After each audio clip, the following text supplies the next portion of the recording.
Good evening. Thank you so much for coming. My name is László Andor. I'm the Secretary General of FEPS, the Foundation for European Progressive Studies. And this event, which takes place annually, is a joint program with the German Marshall Fund. We really cherish this cooperation. It dates back to many years.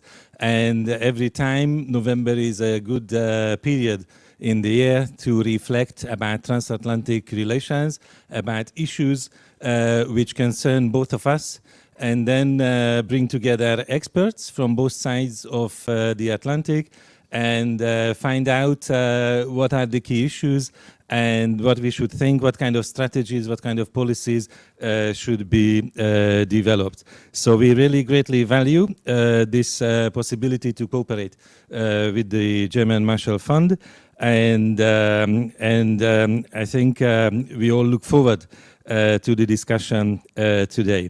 Why exactly? This is probably a time when there are more concerns and hopefully also more interest in the subject of the discussion because the election, the presidential election in the United States just took place 2 days ago.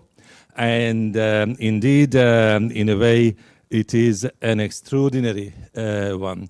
I think many of us always look at the US political developments with fascination and interest. We are all curious about many, many details. But this time around, I think we also thought that the stakes are very, very high, not only for the Americans, for US citizens who went to vote on Tuesday, but also for us on this side of the Atlantic. There is one aspect which, of course, should draw the attention of everybody, that the former president actually won, so he's actually returning to the White House. It doesn't happen very often in the United States. There's only been one before. Who can tell me the name of the US president from Cleveland? Exactly.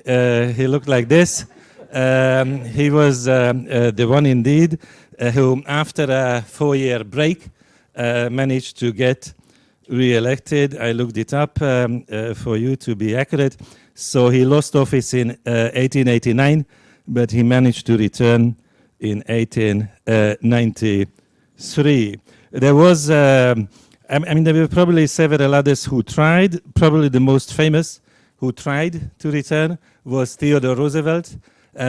Almost succeeded. Of course, the two-party system didn't really favor a return, even if he was really a great president when he was in office, and many progressive policies actually date back to his time, not to speak about his contribution to the international role of the United States. Now, so it's almost unique what we experienced now. What was actually totally unique was 4 years ago. Why was the election 4 years ago totally unique? Because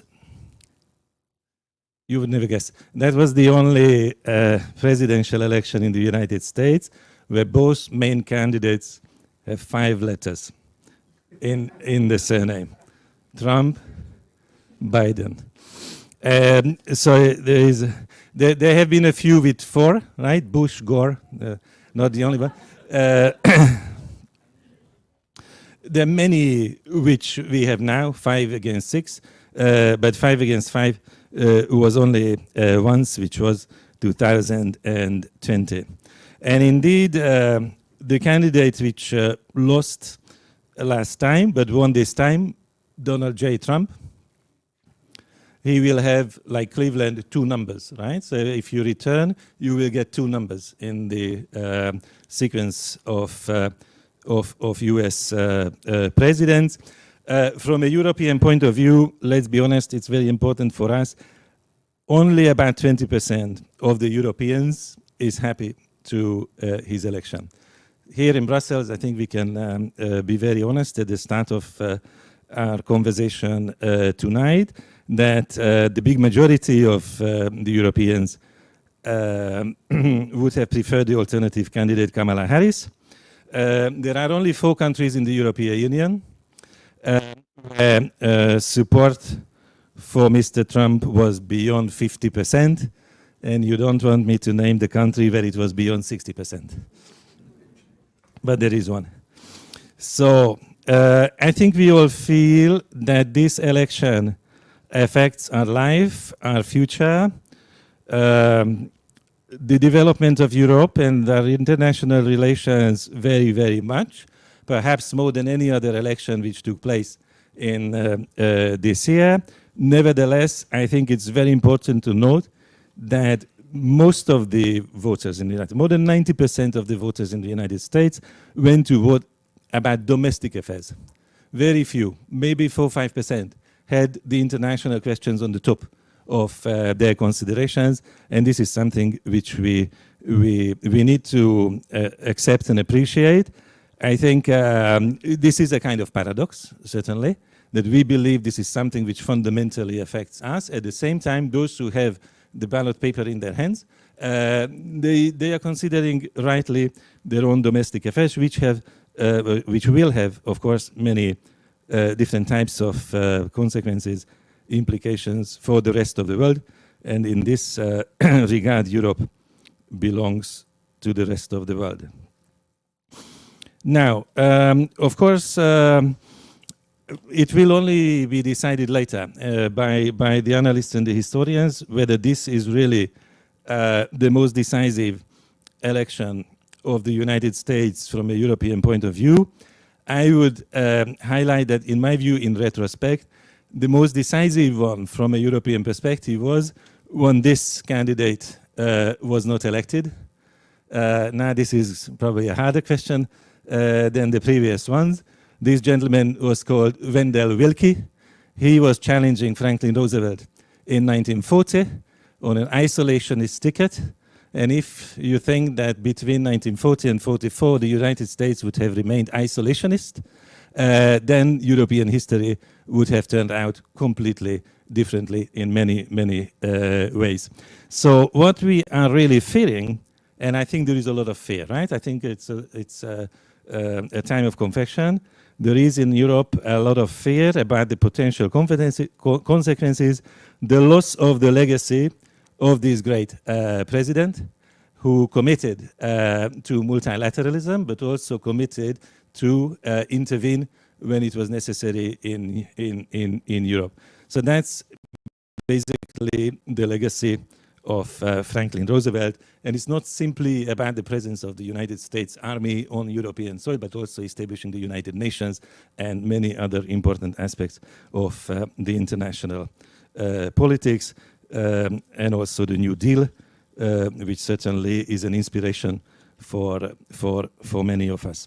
So I introduced the discussion with these pictures because I think this is a reflection time.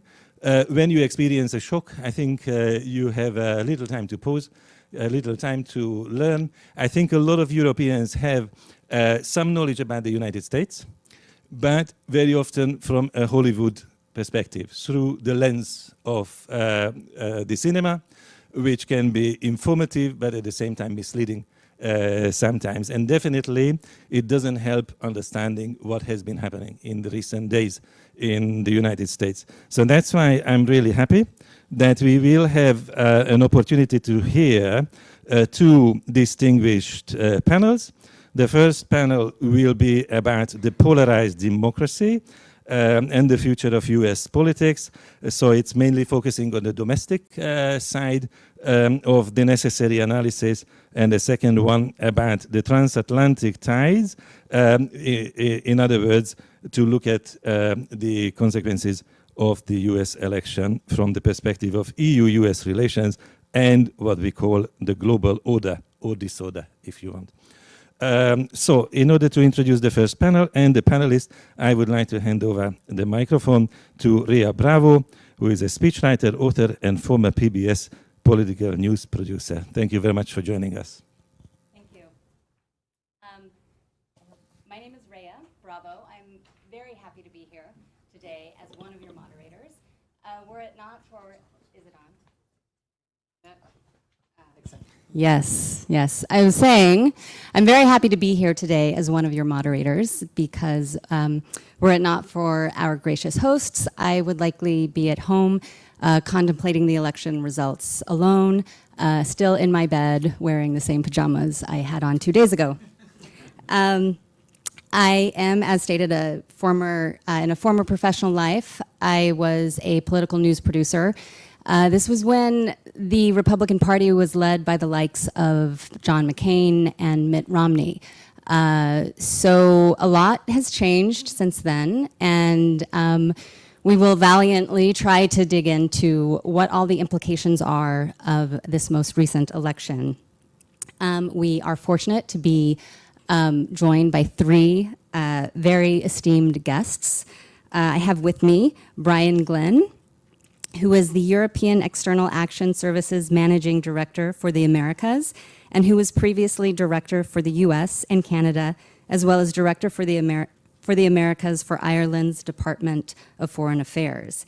He has served as Ireland's ambassador to Brazil and was the country's special envoy for its successful campaign for a non-permanent seat on the UN Security Council. We are also being joined remotely by Jessica Taylor, who is the US Senate and government editor for the Cook Political Report. Prior to this, she was a political reporter for National Public Radio, where she covered elections, the White House, and both chambers of Congress, as well as statewide elections. She is the first female senior author for the Almanac of American Politics in the book's 50-year history, a role she held for both the 2022 and 2024 elections. Her quotes and analysis appear regularly in the New York Times, the Washington Post, the Wall Street Journal, among other publications.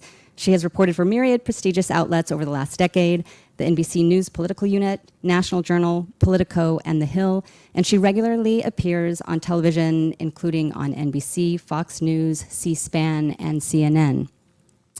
Joining us also remotely is Colin Woodard, who is director of the Nationhood Lab at the Pell Center for International Relations and Public Policy at Salve Regina University.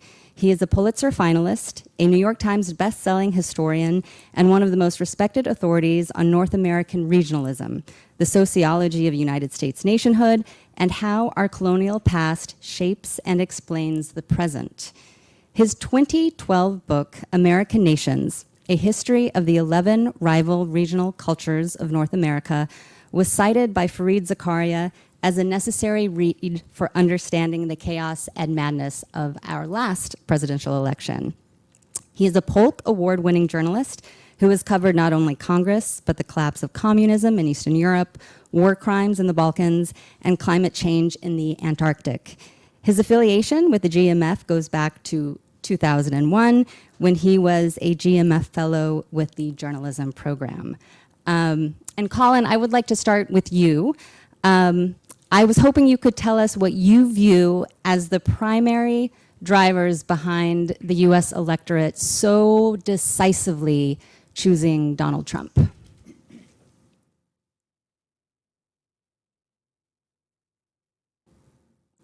Colin? Yep. Okay. Yes?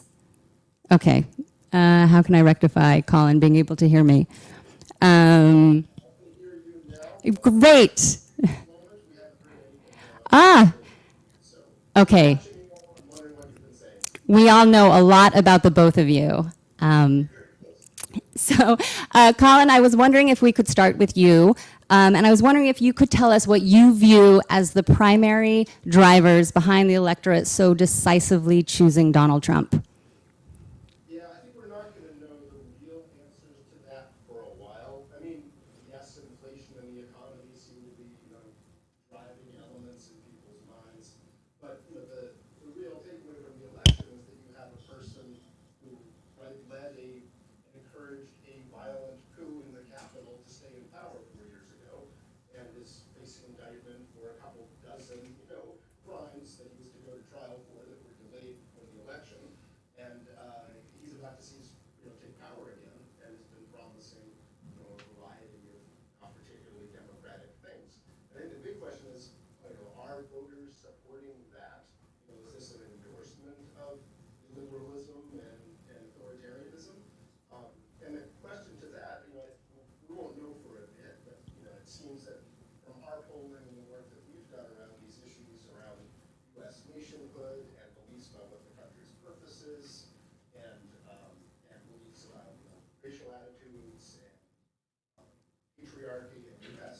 it seems like, maybe something like a third of his supporters, sort of are in for authoritarian-minded things, and something like two-thirds are not, and don't think that that's what they're voting for on the menu, even if that may be what they're getting.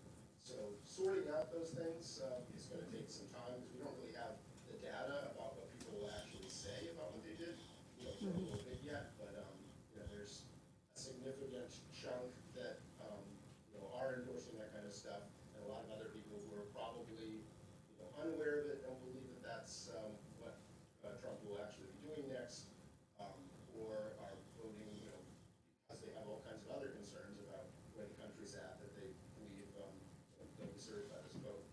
So I think we don't know the exact answers to all of that. Okay. Okay. And Brian, if I could turn to you. You have seen the political pendulum swing quite a few times in the US. And I'm wondering if you could give us your take as a European diplomat on how you view circumstances currently.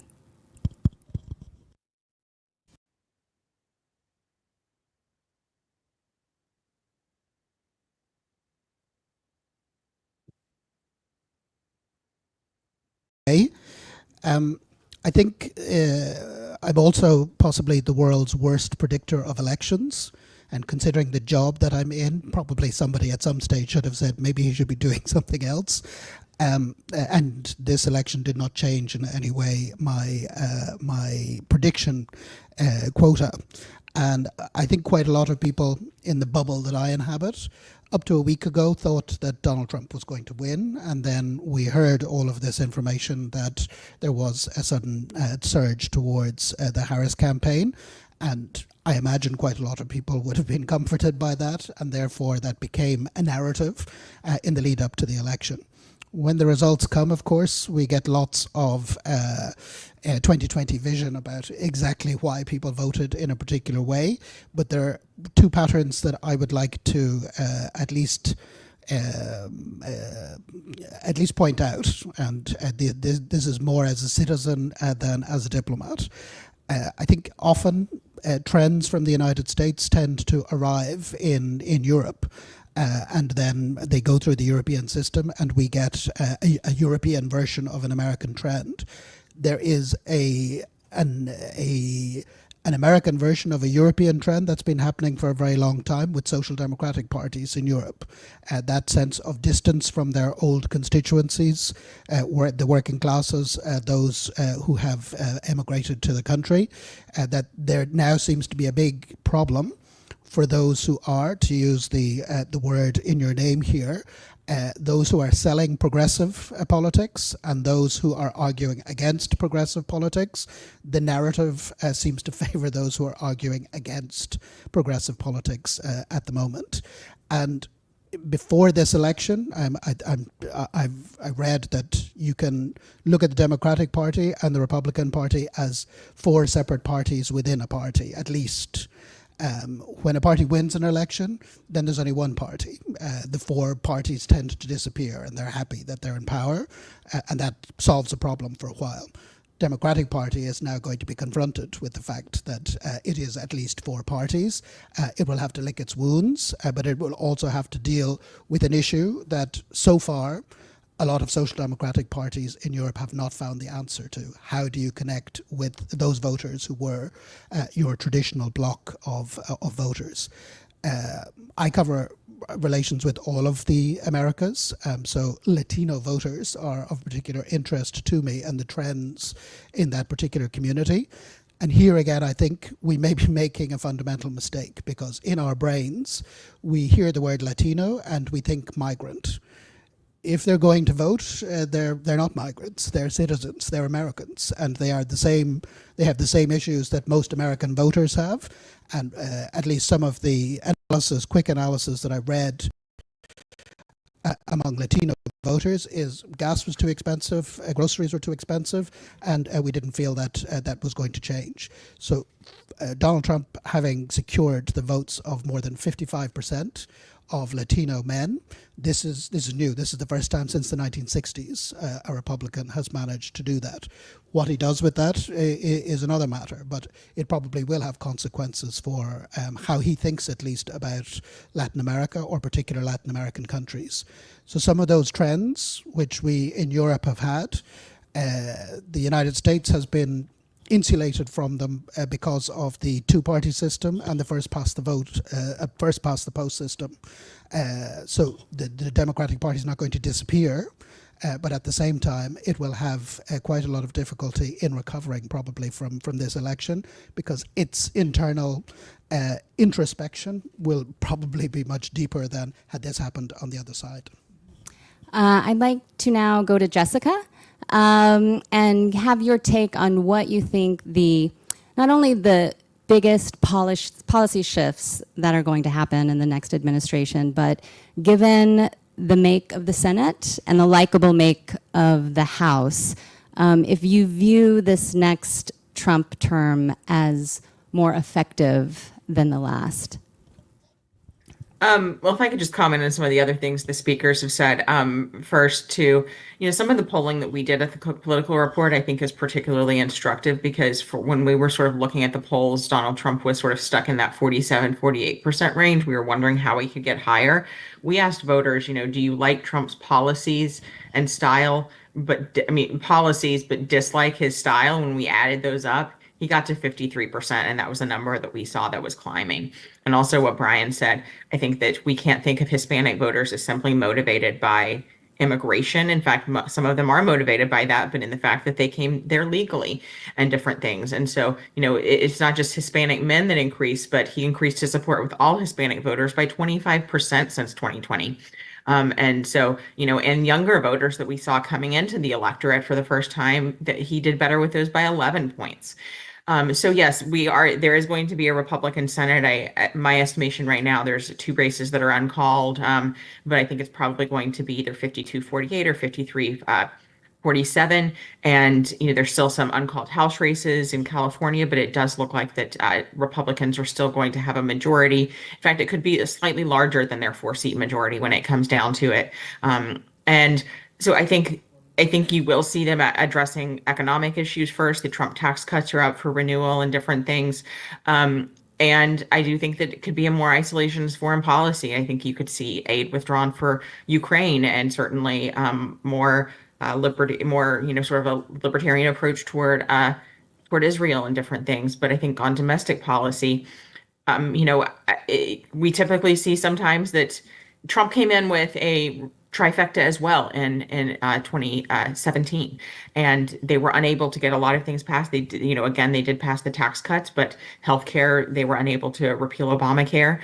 I would be surprised if they try to go after that again, but who knows? I do think that some of the cultural issues that the campaign pushed in some of the final ads, particularly on transgender issues, I do think you could sort of see a push on some of that for, banning biological males in women's sports. That was something I think that Democrats fundamentally underestimated, sort of this, that there was still sort of I think a cultural conservatism where the country has moved on, perhaps on gay marriage and on abortion, but sort of not on transgender issues fully yet. So that's, I think, some of the first things that we'll see. But I think that specifically if he, addresses tariffs and different things, I think the Harris campaign honestly could have done a better job of putting some of that front and center, because economic estimations have actually said that would probably grow inflation and could drive things up. Even some of the I was just looking at some of the interest rates and mortgage rates, and some of them, there were points added to mortgage rates and things too. So I think some people that expect that the economy will go one way, that might not be the case. And of course, we often see in the 2026, in the immediate midterm aftermath, that there's sort of a buyer's remorse in a way, or a reaction. But I think both parties are still coming in very unpopular. But I think obviously this was an election driven by economic concerns, and whether those are addressed and whether sort of things happen quickly or are slower to happen. I'd be interested in some of the policies that Trump talked about. I think helped him win some of these more working class areas, like no tax on tips. Is that something that gets passed, and different things as well? And can I ask you how you see the Democratic Party adapting? I think that there's going to be a reckoning. I do. I think that, again, I think there was sort of a fundamental misreading of the 2022 midterms as a broad mandate in many ways, and that the Biden administration fundamentally misread it as typically we see the president's party face backlash.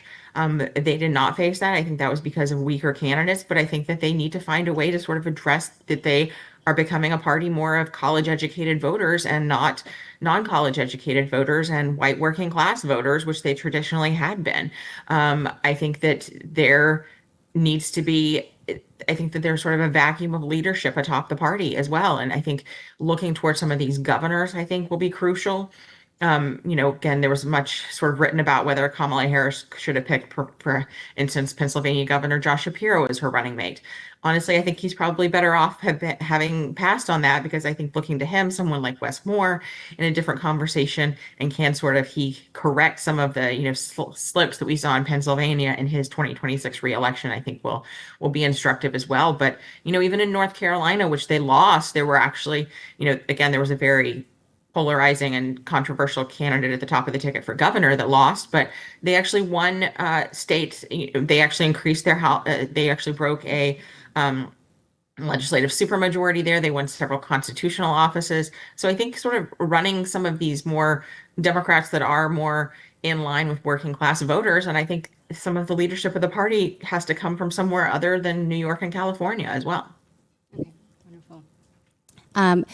I do have more questions, but my understanding is that I have to open it up to other people at this point in time. So I can start taking questions. Yes. Do I want?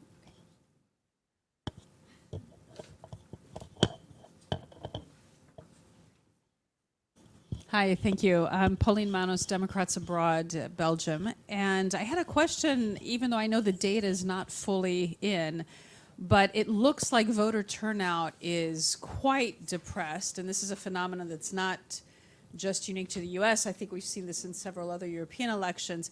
And I'd be curious to hear briefly from the speakers on their perspective on that and how we should be thinking about addressing that.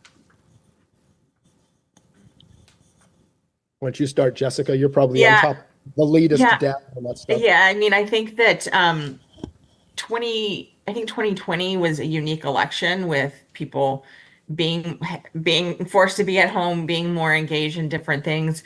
I think that where we saw a drop off, and you're right, we don't fully have a picture, but we saw drop off in urban areas. That was some of the what I was hearing from my sources throughout the day on Tuesday, was that they were very concerned, about drop off in, urban areas in Pennsylvania and different things. But, I think, I'm looking here at sort of the turnout map that we have. It's down in New York. It was down in, again, sort of in very working class areas. I think it was where it was higher was places with more Hispanic and more Hispanic voters as well. So I do think that we will end up with lower turnout when it all comes out. And I think that's also just people were sort of frustrated with both candidates to an extent, but that Trump was sort of he was the change candidate. And I think that's what Harris tried to be. But when you are the current administration and the vice president of that administration, it's hard to make that argument. And the most telling statistic for me that I think, sort of why even with 107 days, the top of the ticket was changed, and I think Biden was probably going to lose by much less. But in exit polling, 70% of people thought the country was on the wrong track. So I think that doesn't make that makes people not motivated in a way, but it also we do not see the current party reelected in that instance. Shall I? Yes, thanks. I'm Megan Richards. I have a question, and I think Jessica may have answered it in part. It was really about what are the Trump policies that middle-class voters think are going to improve their lives? I don't see any, personally. I'm sorry, I haven't heard a single one. Lowering taxes for billionaires, increasing tariffs, all these things. They are sort of aggressive actions, but they won't help the average middle class voter who has problems with housing, with childcare, etc., which are things that the Democrats say. I understand the backlash argument, but I don't see where the particular specific policies of Trump are that would have encouraged the average voter, average middle class voter to vote for him. Was everybody able to hear that? Yeah. Okay. I mean, I'm not even sure that it was a specific policy. And you saw the Harris campaign in the last days sort of try to hit that Trump's for billionaires and not for you. But I think Trump's closing ad was Kamala and Biden broken and I will fix it. And I think it was just that what the past 4 years has done wasn't working. And I don't think people took into account that, okay, we were coming out of a massive pandemic and the inflation that resulted from that. I mean, I do think that in places like Michigan, which I always thought was going to be Harris's strongest of the swing states, and clearly she lost as well. Things like EV mandates and different things, or reliance on that. I think that there's just very much a backlash to that. But I do think that when he was talking about, like I said, no tax on tips was something that was very easy to understand, and he's going to flip Nevada for the first time in 20 years. That people saw that, and I think they see it in working at a smaller scale. And I think sort of Harris's, bigger picture, I'm going to do this differently, did not resonate with voters as much. And I think, again, it's also because she's part of the current administration, and they see that as not working right now. And I think that we want to think that voters make their decisions based on, a rational analysis. How's this party or this candidate's policy line up to this one? And what will that mean for me? But we know from the political science that, most of us actually, the first thing we go to is our emotion and our passion and our heart, which isn't always a terrible thing. And then we line up, often we rationalize afterwards why we're doing that. And some of us will say, oh, there's dissonance there, and bring the rational forward. But that's not really how people generally make decisions and make political decisions. And that's been a long-standing mistake going back 30 years. For the Democrats, think that, hey, our policies obviously are better for you than their policies. Look, here's the math. That doesn't win. Story and emotion and symbol win. And those are things that Trump is very good at in his way. I don't think that Harris and Walz were bad at what they were doing, but, you're up against someone who is extremely good at it. And I think the real X factor in this election is, more so than 2020 or 2016, the legacy media information ecosystem is more broken and disrupted and fragmented than ever. And I think a lot of people who don't follow politics a ton are getting their information in a sort of, we don't know what information they're getting, right? It's personalized feeds on social media and stuff. I think it'll be a while before anyone can unpack that or even have the data to know what information and messages people who were trying to decide what they were going to do in the last couple of weeks, the election, were really even looking at. Because I don't think it's, the Washington Post, the New York Times, CNN, MSNBC, or even Fox anymore that's really guiding a lot of people, especially, say, the new voters and new Gen Z voters coming in. What has been on TikTok? What are the memes that take off? Those are the forensics that will have to be done to understand it, because it's about story. Message is everything. You can win the policy argument, but if you don't have a rousing story about where you're taking the country and the other side does, they can win even if they have no policies at all, or policies that will demonstrably, hurt the country and people. So there's a long-term lesson I think people have been talking about for 20, 25 years in American politics. If you're an upper middle class person in Belgium and you have an index linked salary increase, you don't think about inflation very much, even after the period of inflation that we've just gone through. If you are what in America is called a middle class, but essentially a working class person who doesn't have that same cushion, then you have lived through 2 very difficult years without necessarily very much in the way of transfers. And I think, and this, for political scientists out there, there's an opportunity for you to see a different Harris, as there's going to be a general election in Ireland, and the Prime Minister is called Harris there, and he's going to the polls. It's a centre-right coalition in Ireland, but during that period of high inflation, it coincided with a period of significant surpluses in the public finances. and a significant percentage of those surpluses was transferred back to people in various social transfers. And it appears in the polls, at least in Ireland, that they're going into this election with better prospects than some others. So maybe perhaps it could be just as simple as this, that a significant percentage of voters in the United States, they're not concerned when somebody says, "Oh, great, inflation's gone down to 2%." The built-in price increases from the last 2 years didn't go down, and their salaries may not have covered that. And this is the message that they were being bombarded with, that this inflation came from this administration. So it'll be interesting to see if, in a European context where there is perhaps a more urgent social net than there is in the United States, whether that will have any difference. If, of course, the Irish government loses the election, then don't call me back for that prediction either. Yes. Oh, I'm sorry. Hi, that's okay. My name is Celine. I'm from Diaspora Vote. Thank you very much.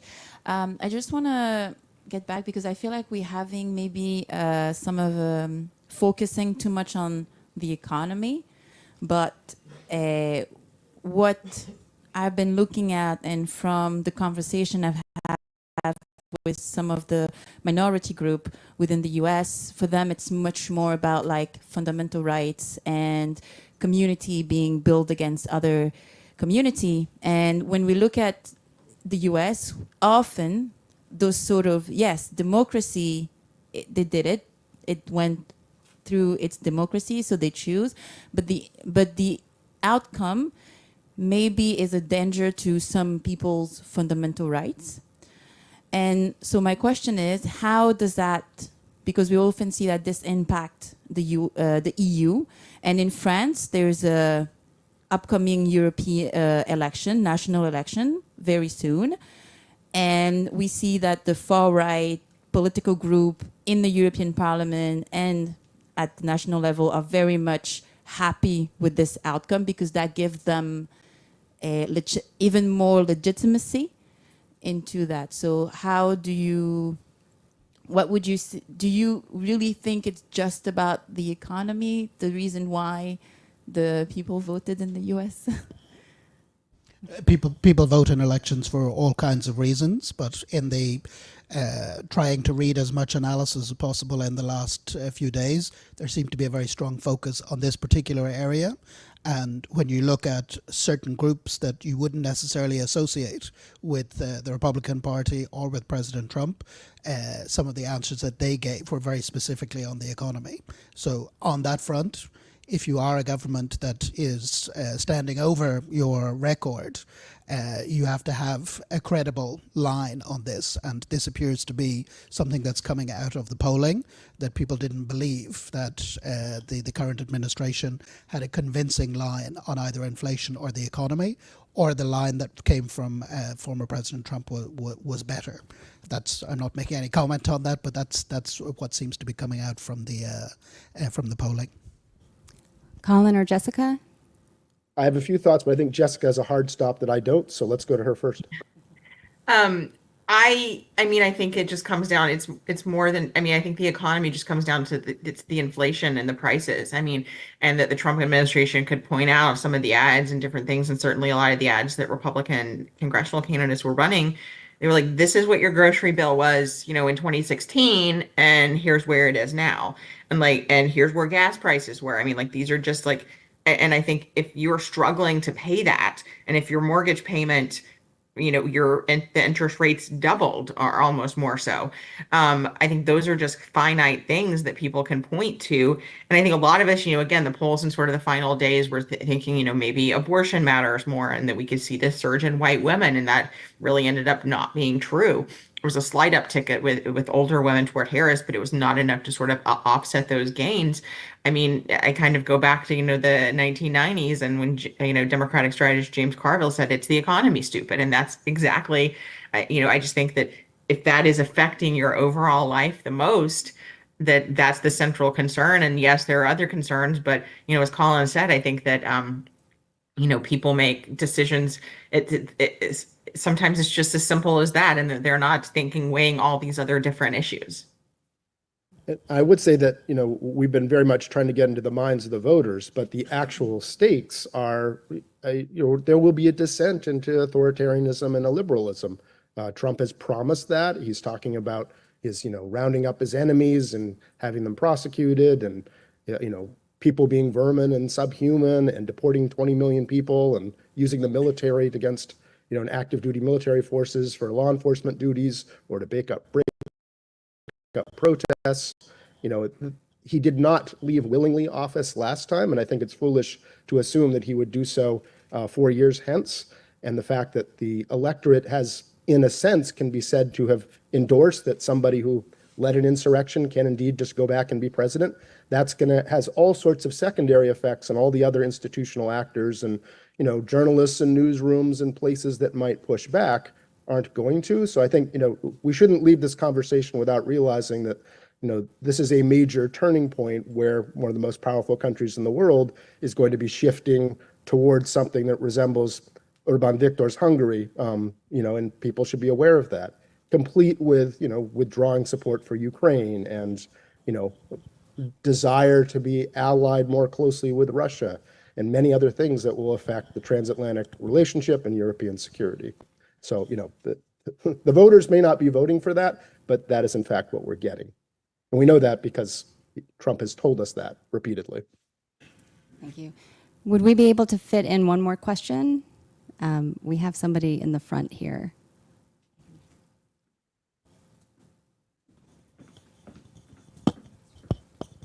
Thank you a lot. I'm Stefano Spinaci from the Research Service of the European Parliament. My question is about, the world could be the Western, which is kind of declining.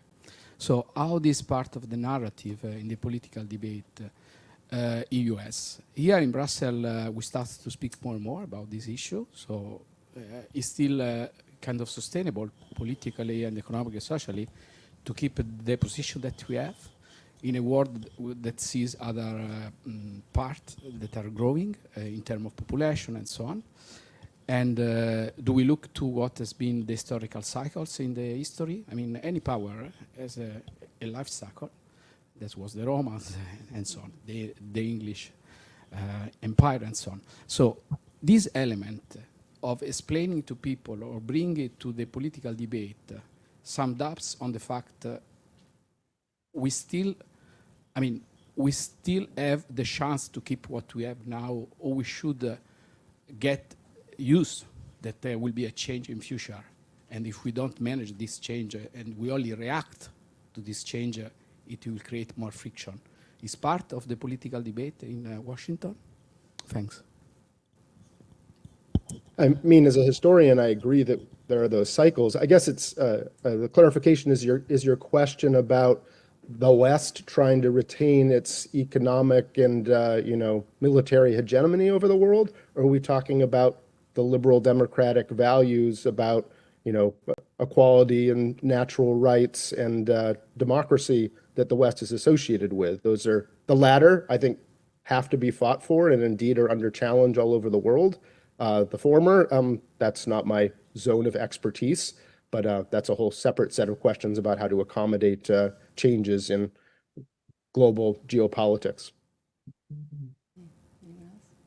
And maybe just briefly on the transatlantic link. A cousin from Nebraska who I have never met before traced every living relative of my great many times grandfather, who was born in 1745 in Galway in Ireland. And in this pyramid, 4/5 of the people were in the United States, all of them coming into Boston and then spreading out. And it's the story of America.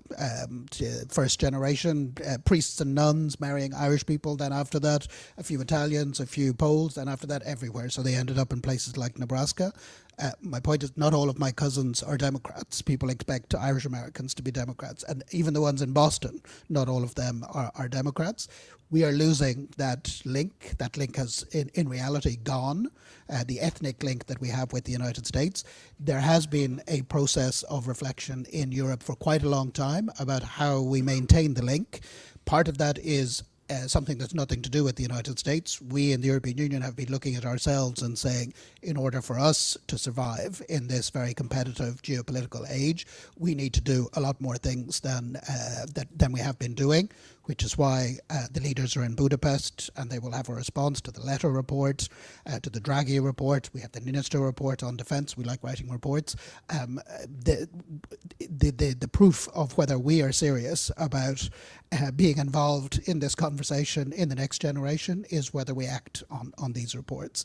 And I think in a different way, the United States is moving into a different phase. I think in a European way, it's slightly more low key. We are trying to continue to keep what we have by making as many changes as we can within the confines of our rather complicated politics.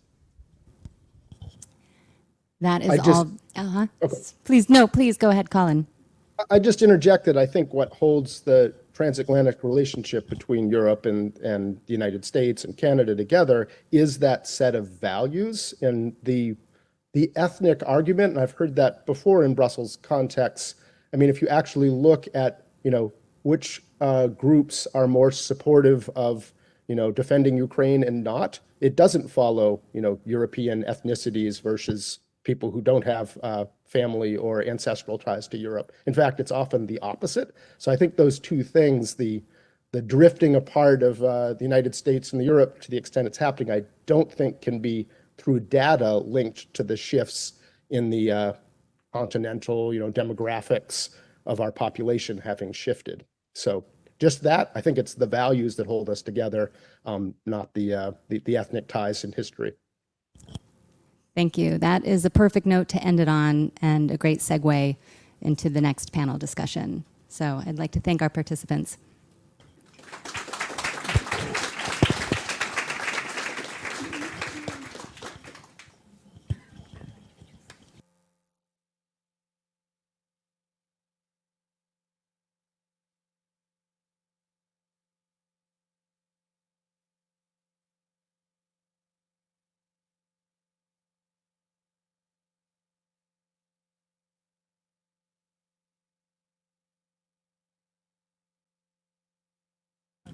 And a big thank you to you, Ria. Thank you very much for that. We're just doing a bit of chair logistics here because we have a slightly larger group for this next session. So just give us a minute.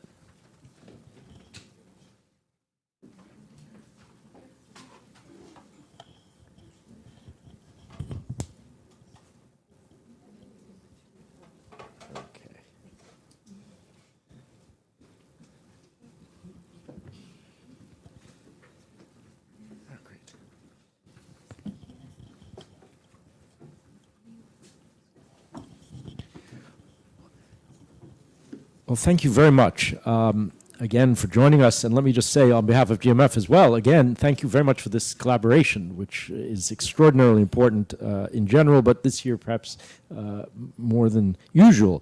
So thank you for that. I'm Ian Lesser from GMF here in Brussels, and we're going to shift gears a little bit and talk about something we already started to talk a bit about, but we'll focus on it, the international implications of what has happened. And we have a wonderful group with us both here in person, and I think if Charlie is with us online, also someone with us virtually. So, but let me just introduce them to you very, very briefly.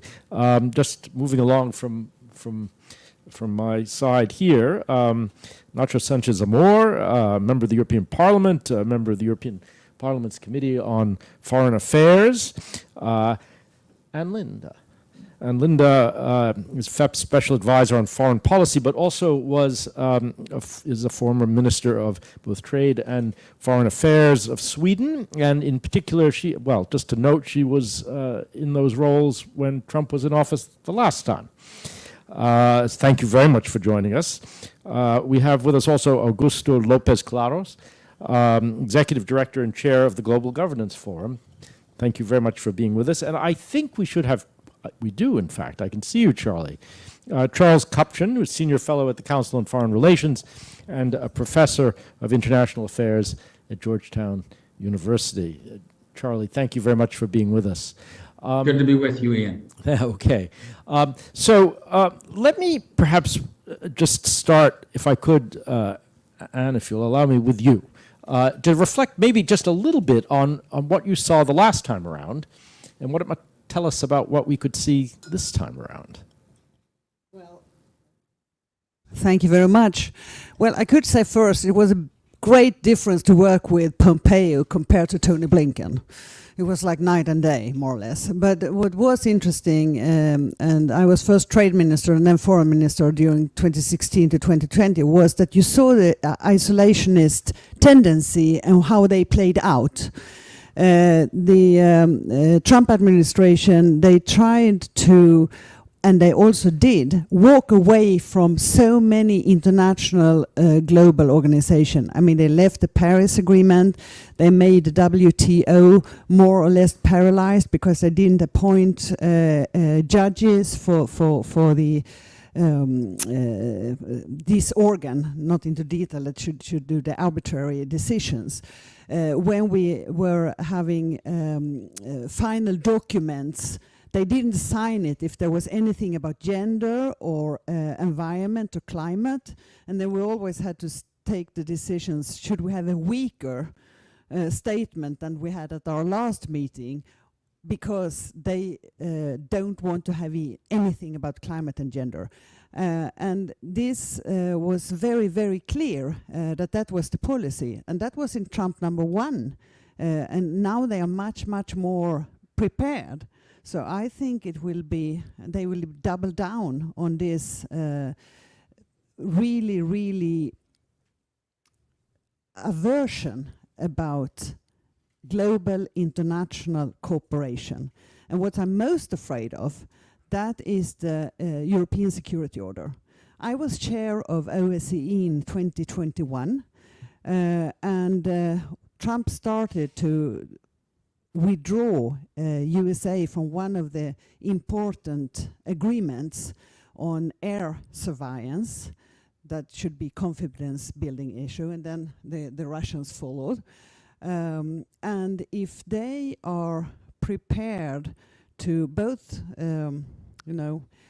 give Putin a free pass when he is breaking the European Security Order and the international order as such by invading a friendly country in the way that they are now preparing for a 24-hour peace deal, which will be totally on Putin's term.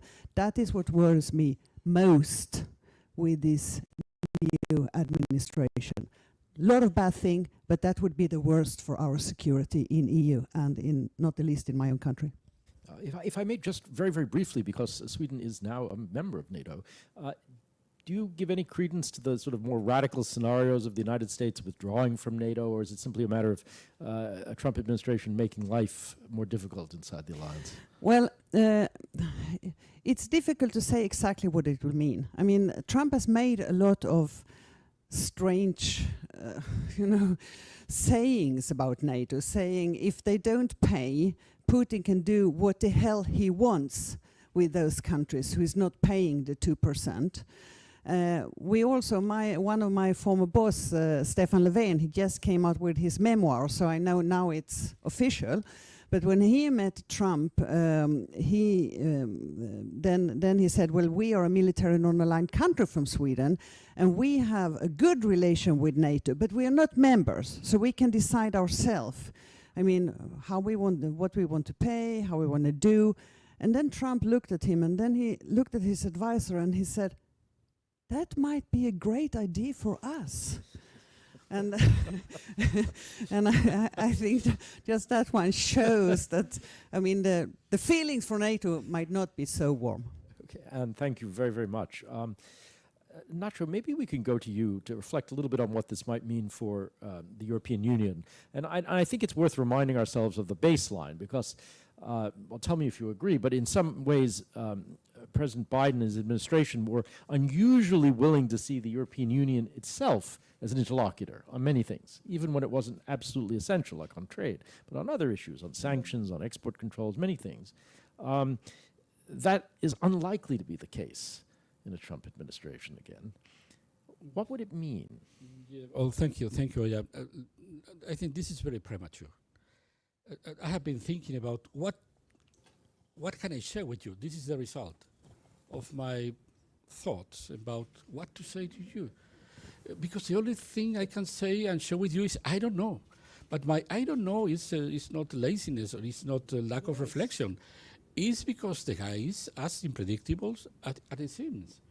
Then it's very difficult now, at least, really to have a clear idea of what could be the consequences of the new presidency. But my take is as follows. This is not about the policies. There are hundreds of papers on the last 15 days saying, this is not about the policies, this is about the guy himself. The scale and the density of the poison, not only the international arena, in politics in general, is the real threat. This is not about to be that way or another with China or with us or with. No, the problem is a guy that could have been depicted this way. Allow me to share with you. May I? Has been elected president of the United States. This is a tweet. He was the worst president in history, and when he got voted out, he tried to stage a coup. Then he stole national secrets and sold the one he didn't store in the bathroom. He was convicted of fraud, found liable of sexual assault, and convicted on 34 felonies. He is $500 million in debt, owned by God only knows who, and the biggest national security risk the nation has ever had. Luckily, it's not a black woman. It's the last phrase of the Twitter. The problem is not the policies. The problem is the fact that this kind of guy has been elected in clean elections in a country that we have always considered like-minded. Well, a big crunch of this like-minded cookie has been eaten. This is not going to be like-minded. I don't know if country, society, but we have to start thinking about our number of allies in the world has been reduced in a big proportion. And what is my other take after this astonishment? And my first and important take, the problem is not the policies. First and foremost, the problem is the fact that this guy has been elected in elections in a mature democracy. And there is many things that we have to think about. We, the progressives, why the working class, why the blue collars are voting this kind of guy. And this is the reflection we need. But my astonishment, lastly, is two narratives in Brussels. This is a very Brussels thing. Two narratives in Brussels about Trump. The first is whatever it wins, it's not going to be different. They are thinking another world. They are very focused in Asia. Okay, they are having, of course, it's not the same Blinken or Pompeo, but the trend is as it is for the last 30 years, and then we can expect revolutions even if Trump wins. And the other complementary narrative in Brussels, in the papers we daily read, is this is good for Europe. On the condition of the anonymity, some high-level officials in Brussels say to our outlet, this is good for Europe because it's a kind of wake-up call. Both narratives are really damaging. And I'm thinking this is part of the more subtle than in other occasions Russian narrative, because these two narratives has been around for 1 month. And this idea that we are managing the situation, having Trump in the presidency, and this is a wake-up call, and this is, I think, is really pointing one of our weaknesses, but it's very dangerous. This is my first take, Ian. But please, colleagues and friends in the progressive family, let's concentrate in the fact that this guy, he is the message. The message, I asked my assistant, could I have some ideas of the victory speech of the victory speech. And she's a very clever, very educated lady. Not one single idea. It's the big victory, we're a big family. The only thing that we can extract for the victory speech is the Republican Party has been conducive, but is not part of the game anymore because this MAGA thing. Trump didn't mention the Republican Party in his victory speech. Only MAGA, meaning the Republican Party has been conducive, have been used as a vehicle to put the MAGA in the power. Sorry for being not very optimistic. No, I mean, you were actually very articulate about what your concerns are, and so a blank piece of paper notwithstanding, I mean, thank you for that, Nacho. I mean, you could even, I suppose, imagine that, well, on your last comment, the things that Europe was already worried about, competitiveness, security, all of these things, I mean, it's simply underscored the importance of these challenges. But these are not things you fix in a couple of weeks in response to an election result. These are very long-term things. But anyway, we can come back to that. And I also want to come to the implications of the threat over tariffs and other aspects of his likely international economic policy. But with Augusto, but if you'll allow me, maybe just to go to Charles in Washington first. Charlie, you've written extensively on many things, but not least on isolationism and its history in the United States. And you often hear this term included in discussions about next Trump administration, what it might mean.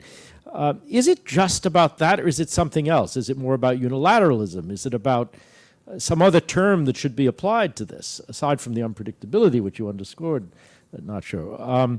We'd like to hear from you a little bit about that, and also what it means that it's not just the presidential election. I mean, there's a control of the House, likely, the Senate, we know,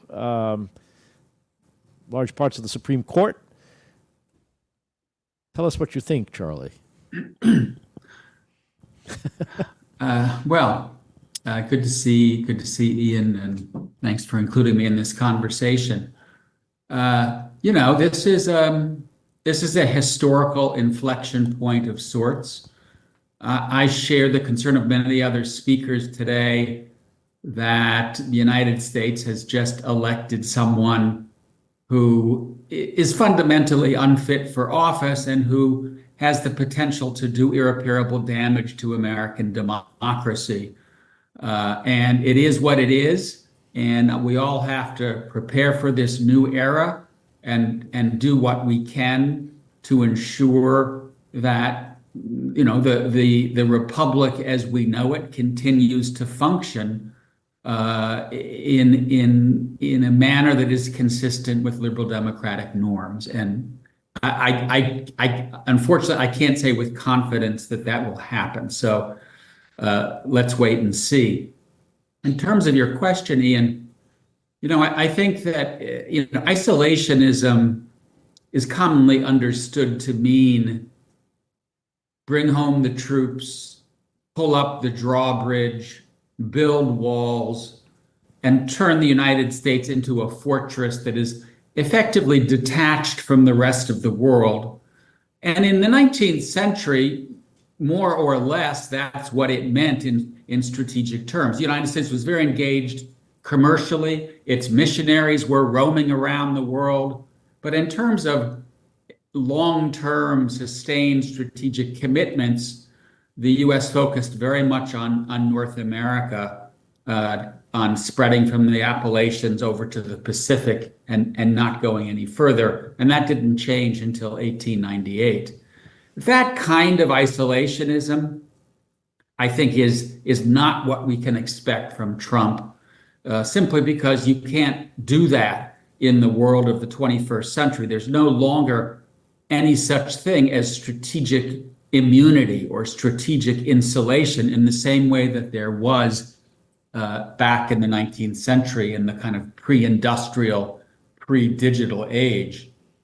But I do think that there are other elements to the isolationist playbook that Trump draws on and is very likely to bring back into force as he takes office. Probably the most pronounced will be the unilateralist instinct, this kind of tradition of non-entanglement, which really goes back to the founders.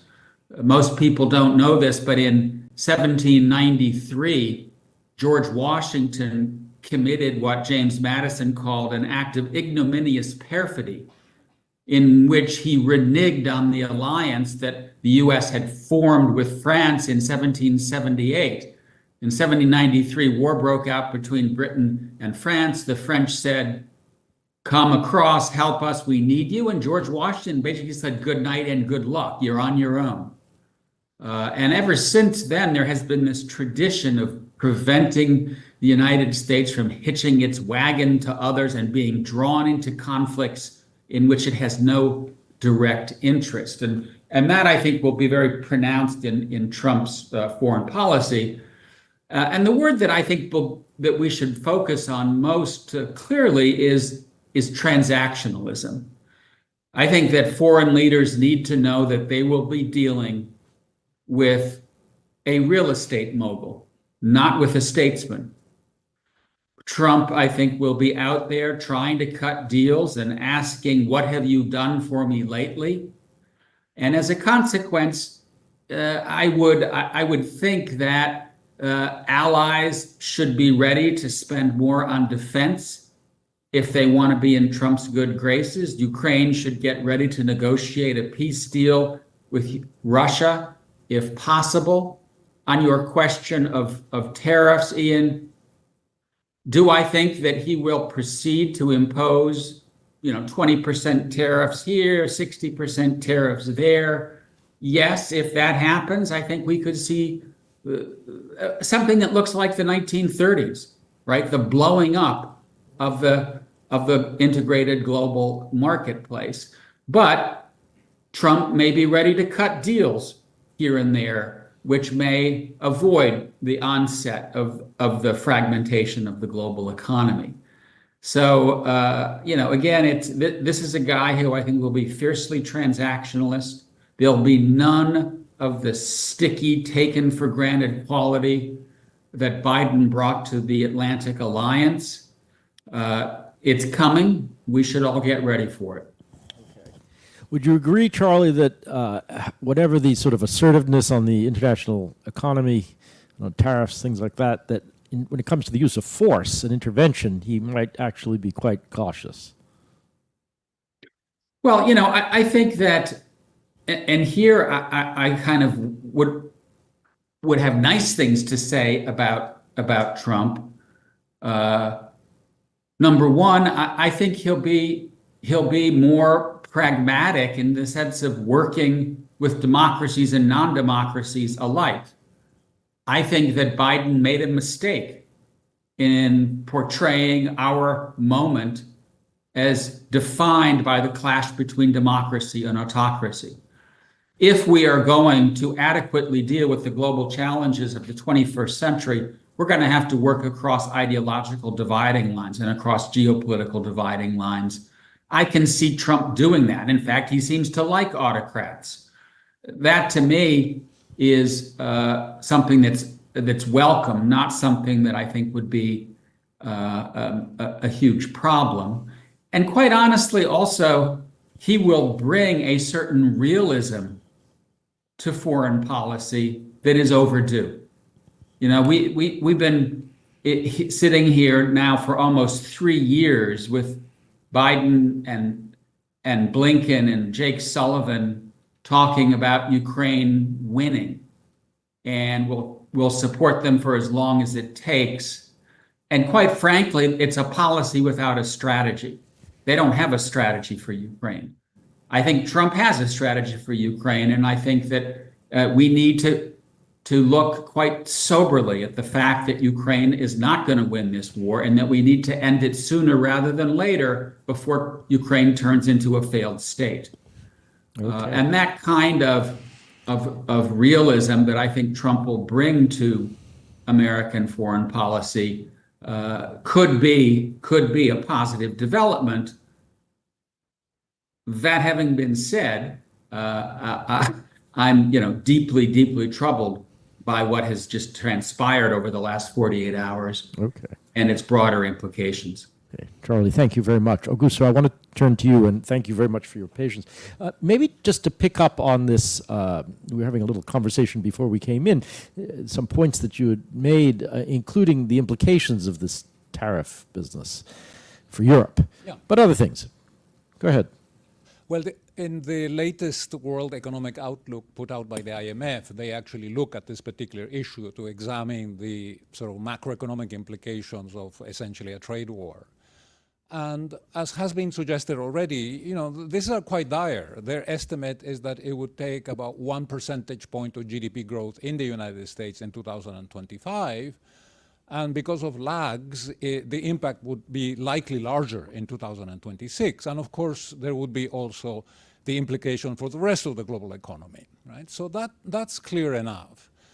Now, obviously, something that is widely understood, except possibly by the persons who want to introduce the tariffs, is that the tariffs are actually paid ultimately by consumers, right? And so this immediately raises the question of a pickup of inflation, which then means that we move into an environment in which the Federal Reserve is not going to be able to bring down interest rates as quickly as was anticipated before. And all of this, of course, has negative implications for economic growth. So this is one scenario that is not especially welcoming. This also interestingly raises questions about, of course, the future of the US dollar. In 2008, 2009, everybody expected that because the financial crisis originated in the United States, this would lead to a weakening of the US dollar. And in fact, the opposite happened, right? Why? Because investors abroad perceived that the US, although it had a messed up financial system in that particular period, was still a safe haven. It was still a place that was based on the rule of law, that had clear rules, had sort of credible institutions, and so the money came into the U.S. I'm not so sure that would be the response this time around. I want to just briefly address something that was raised by Nacho, which I think is a very fundamental question, right? I think you're not alone in wondering how is it that, knowing everything that we know about the previous Trump administration, nevertheless, dozens and dozens of millions of people decided to place their confidence in this gentleman, right? And I think that we need to think a little bit about that. I mean, it has implications not just for the US, for other parts of the world as well. And so let me here share just 2 or 3 very interesting statistics, which I think are part of the answer to your question, right? Number 1, if you look at the average life expectancy of men in the United States with a high school diploma, and compare that with men with proper university education, that gap is 8 years. 8 years, all right? This is absolutely huge, all right? That we haven't seen in the history of advanced economies in the past before, right? So that is an emerging trend, which is very, very perturbing. Look at statistics on the concentration of wealth, right? The top 1% in the United States now has as much wealth as the middle 60% of the income distribution, right? And that's not to blame the Democratic administration or the Republican administration. It is a long-term trend which has happened during the last 20, 30 years. Massive concentration of wealth. So my question to you is, are you surprised that more and more people in the United States feel that the economic system is not working for them? It's working for the billionaires. It's working for the top 1%. And so are you surprised then that there is a backlash and that people decide to play their confidence in a populist who says, oh, I can fix it for you, right? So what am I trying to say? What I'm trying to say is that we have serious problems of income distribution and inequality which need to be addressed urgently, because income inequality is no longer a purely economic problem. It has mutated into a social or political problem, which, if it is not addressed, it is going to undermine the basis of democracy. It is going to undermine political and social stability, not just in the United States, but everywhere else in the world. No, thank you very, very much. And we have some time for comments, questions, so we can go to all of you. I see some hands. Please do tell us who you are and where you're from, and I will do my best to get to you. So right in the back, if I could first.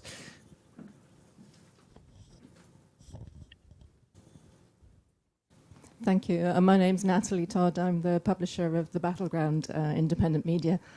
I'd like to just say thank you very much for the last speaker for making that point, because I think it's absolutely critical to the future, not just in Europe, but around the world. And my question is, how do the panel think that current illiberal or authoritarian leaders in Europe and elsewhere are going to be emboldened by Trump and the populism that's...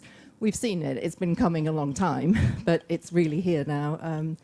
And what measures or guardrails are there, particularly in Europe, to prevent a further lurch in the direction that you were just mentioning, more towards populism because of the social inequality and this desire for quick fixes? Okay, no, thank you very much for that. It was on my list of things to ask, and so it gives us a wonderful opportunity to ask. Demonstration effect, deterrent, what effect in Europe on politics? Well, I can start. I think this is a huge, positive, welcomed injection in the ultra-right forces in Europe. And you could also see how Trump has tried to gather in, for example, the United Nations, where he went together with Saudi Arabia and other countries to form a coalition for family that was against SRHR and abortion rights and all of that. And that, of course, was giving a strength to these parties.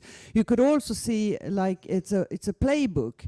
I mean, suddenly, let's take one example in Sweden. Suddenly, there was attacks on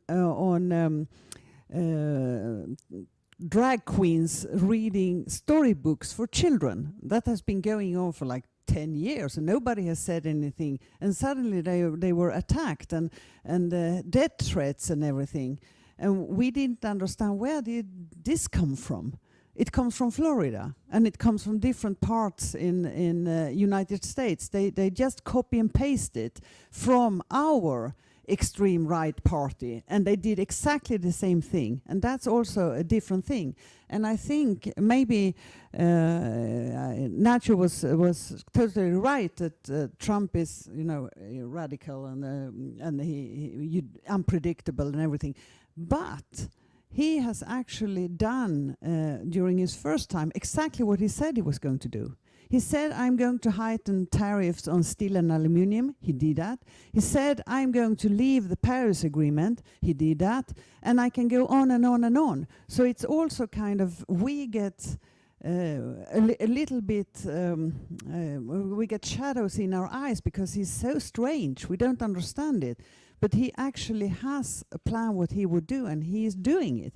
He was taking United States out of the trade agreement with the Pacific, and so on and so forth. And now we have also the book, Project 2025. Read it and be scared, because that is what is the agenda. It's nearly 1,000 pages.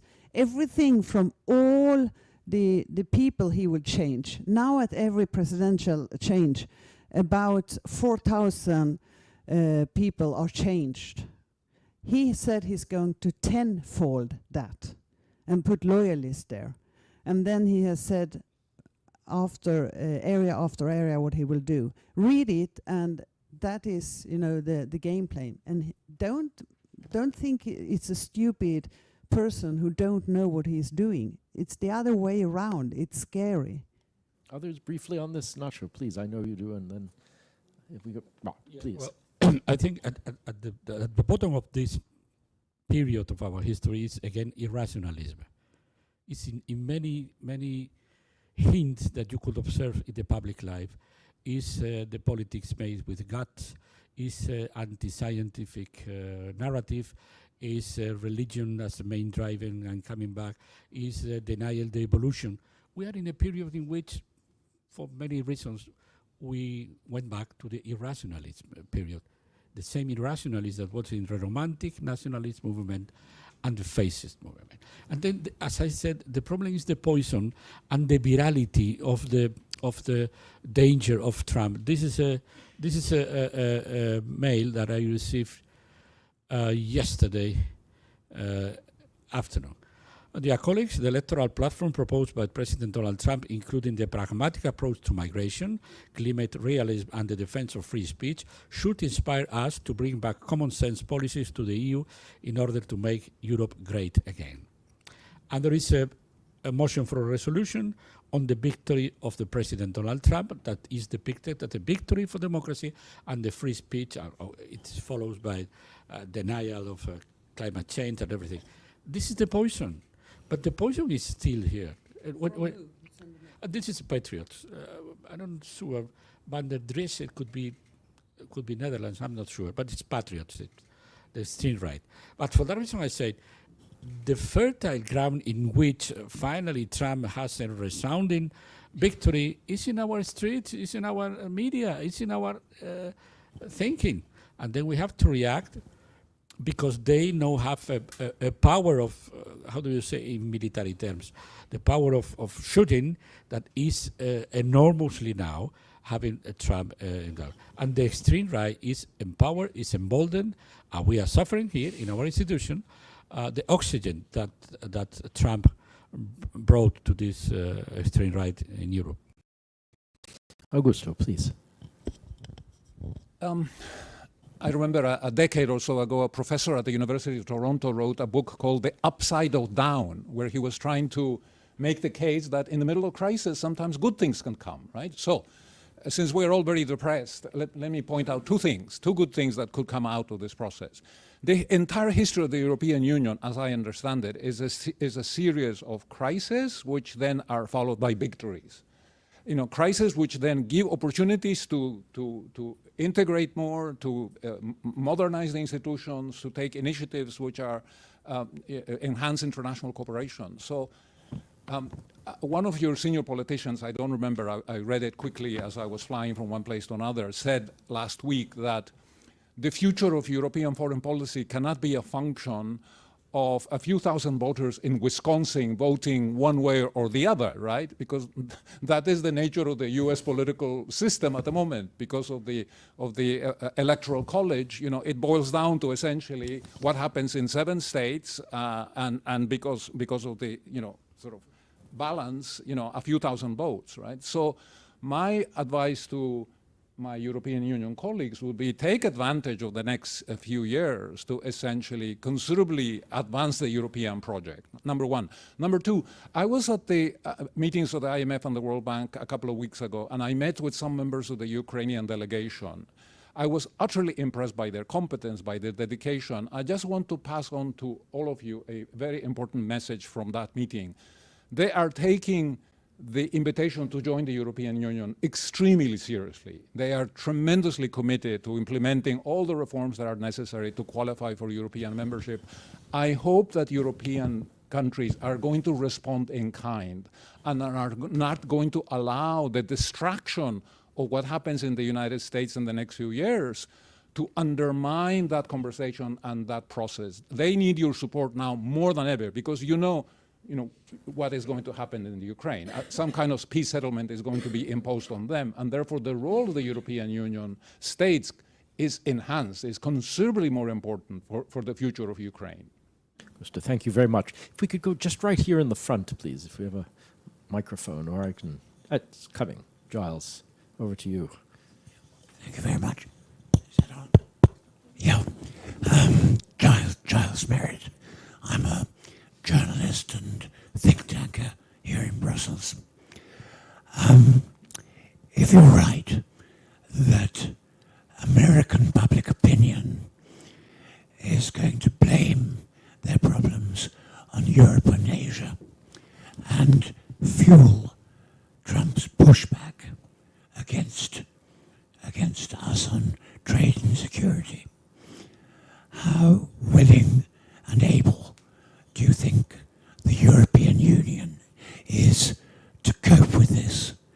and to shape a response.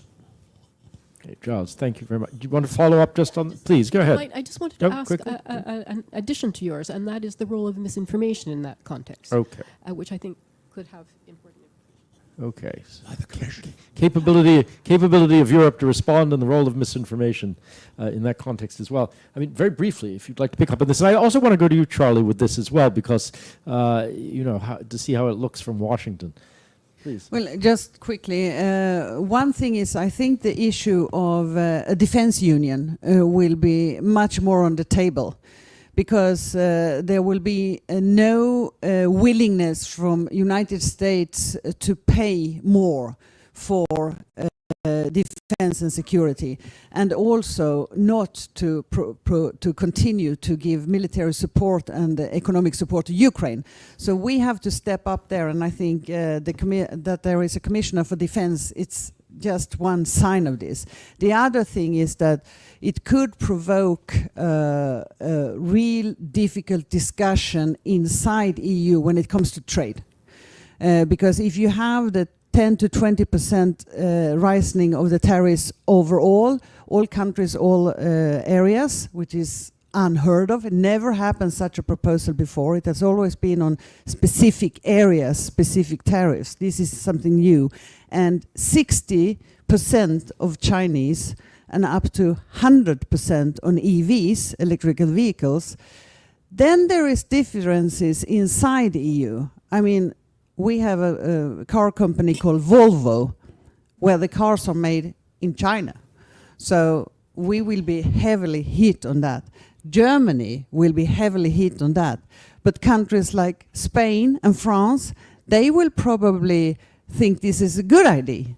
And that means that in EU, we have to find a way so that we not split over this situation. That is real interest, is real national interest at stake, but we have to handle it. Charlie, on this question of Europe's ability to respond to these challenges, and specifically the ones that we now see, realistic? Well, I think in some respects, Europe doesn't really have a hard choice to make on the defense front, because if the EU succeeds in becoming more of a self-sustaining defense bloc, a pillar in NATO or EU acting alone, there are two positive outcomes. One is that the United States will listen to Europe more because it's a better partner, and the other is that the United States may drift off to Asia, and Europe needs to be better prepared to defend itself. So it seems to me there's no real choice here. Either way, Europe needs to do whatever it can to keep moving forward on defense. My bigger concern is that the outcome of this election and the surge in illiberal populism that we've seen here spreads across the Atlantic, and that what we see over the coming years is a further erosion of the political center in France and Germany. And Meloni and others, because they want to curry favor with Trump, becoming more hardline populists. And what you then have is a political erosion and political division inside the European Union, because the center continues to erode and Europe divides over how to deal with Trump. I think how Europe dealt with Trump in his first term was pretty good. Kind of held its ground, waited for Trump to leave office. And lo and behold, that when he left office, there was still a Europe that was standing, and there was still a transatlantic alliance that Biden was able to breathe new life into, because it just kind of put its head down and stayed the course during the Trump's term. One final comment, and it's come up in our conversation so far. There are two developments that are driving the rather sorry state of affairs that we find ourselves in. One is immigration, and one is the broad decline in the welfare of our working classes over the last several decades and the dramatic increase in inequality, I think Trump has a plan for dealing with immigration. It's going to be ugly. It's going to be violent. But I think Democrats and Republicans alike agree that we have a broken immigration system that needs to be fixed. The big concern for me is that his economic policies are going to make things worse because tariffs will increase prices for American consumers. Because the bottom line here is that the United States is not going to turn back into a manufacturing powerhouse. 80% of the American electorate, of the workforce, is in the service sector. We need to figure out what our citizens are going to be doing in the digital age to earn a living wage. That's kind of the $6 million question. What I can tell you is they will not be building washing machines and refrigerators. Those days are gone. And so I would like to see Europe and the United States work together to answer that fundamental question, because otherwise, this hollowing out of the middle class, this hollowing out of the political center, this strengthening of the ideological extremes is going to get worse and worse until we figure out this fundamental economic question. Okay, Charlie, thank you very much. I'm conscious of our time. Maybe we have time for just one more, and I think there was someone in the back who was trying to come in. So please. Yeah, thank you. My name is Jorge Félix Cardoso. I'm an advisor for S&D in the Parliament. Charles mostly touched upon what I was going to say. I was going to challenge a bit this idea of crisis being an engine for progress in the European project.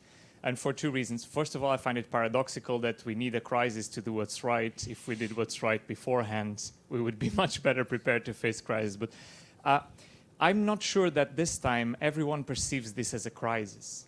I think that's what Charles mostly was saying, right? There's a bunch of leaders that probably are very happy with this outcome. And not just leaders. If you saw the polls on Europeans simulating a voting behavior in this election, especially to the east of Europe, there were significant amounts of the population saying they would vote for Trump rather than Kamala, and even majorities in countries like Slovenia, Slovakia, Czechia. So are we going to stay united in seeing this as a threat and in, for instance, in defense or in trade-related policies? Are we going to be united in standing up to Trump? No, thank you very much. And actually, it's very nice for me to come back to you just for literally very quick, a minute less, 30 seconds apiece. You don't have to, but if you wish, just on that question. Will Europe hang together in this regard? I am a little bit less optimistic about the beneficial impact of some of the policies which are being advocated by this administration. Okay, I mean, from the perspective of a billionaire, today you might be happy because you're saying reductions in capital gains tax, a more lax regulatory environment, right? But mark my words, for them, there will also be a much more uncertain environment, right? And I will make a forecast. A couple of years from now, they will be regretting the outcome of this election. But, you know, that's my view. Anne, please. Well, I think that we in Europe, we will, of course, survive 4 years of Trump, no question about that. But will Ukraine? Will they lose big parts of the territory because there will be a deal with Putin that is on the Putin's terms? Will the Palestinians survive it? Will there be a deal with Netanyahu that he will totally get the carte blanche to do whatever he wants? What about Taiwan? Already has Trump said that they ought to pay more if we are going to protect them. Will they survive 4 years of Trump? So I think the geopolitical implication of this is really going to be marked all over the world. And we have to be ready also to stand up for our values and do what we think is right against those things that we don't think is decent and in a democratic world belongs. Briefly, let's accommodate ourselves in our reactive mode. Sometimes we depict reaction as a bad thing, but this is what it is, and we need to react. And I asked Charlie how to respond. We are in the respond mode for the last years.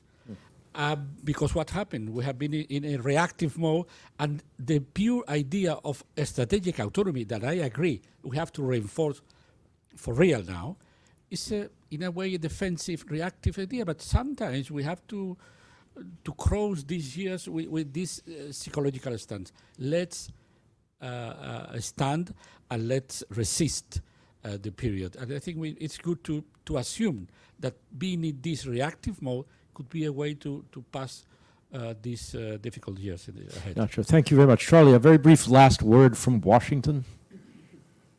My last word would simply be an encouragement and an exhortation to Europeans to do what you did last time Trump was in power, and that is just hold down the fort. And we are living through this historical inflection point in which history has kind of slipped into reverse and the world is becoming less free and less democratic and less just. And the United States, for the next 4 years, isn't going to be playing the role of kind of trying to restore health to this kind of community of liberal democracies that we together have fashioned. I worry about the political trends I see in Europe. I hope that Europe does not go the way of the United States in terms of the further hollowing out of its political center. So at least for now, I guess I would end by saying, please hold down the fort and wait for us to get our shit together. Charlie, thank you. Thanks to all of you. Please join me in thanking our speakers.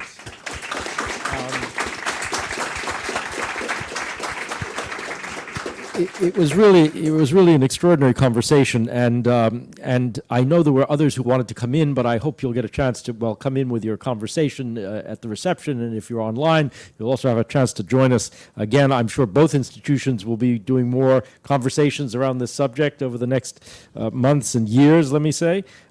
So we welcome you for that. Thank you all for joining us. Let me also just, if I could, thank FEPS once again, and Lazo, to you and your team for your collaboration, and also allow me a thanks to my colleagues, Louise and Jessica and Alexandria, not least, for putting this together from our side. So thank you all. I invite you to our reception, and we look forward to seeing you again.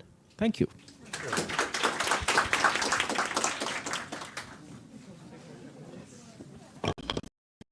That's a little frightening.